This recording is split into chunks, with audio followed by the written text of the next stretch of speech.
ఒక బీచ్ ఒడ్డున పిచ్చుక ఒక చిన్న చేపల వ్యాపారం మొదలుపెట్టింది. దానితో పాటు కాకి కూడా తన వ్యాపారం మొదలుపెట్టింది. పిచ్చుక ఉదయాన్నే లేచి కష్టపడి చేపలు పట్టి వాటిని శుభ్రం చేసి వేయించడానికి సిద్ధం చేసేది. దాని వేయించిన చేపలు ఫ్రై రుచికరంగా ఉండటంతో అందరూ పిచ్చుక దగ్గరే కొనేవారు. కాకి మాత్రం సోమరిగా ఉండేది. అది ఆలస్యంగా నిద్రలేచి గబగబా చేపలు పట్టి సరిగా వేయించకుండా అమ్మేది. సమయం వృధా చేయకూడదు అని అది అనుకునేది.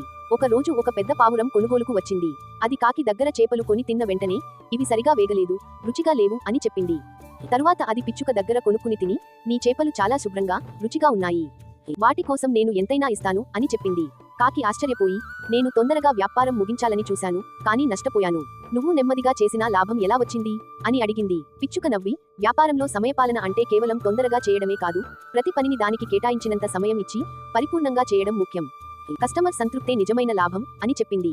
ఆ రోజు నుంచి కాకి తన తప్పు తెలుసుకుని ప్రతి పనిని శ్రద్ధగా సరైన సమయానికి చేసింది.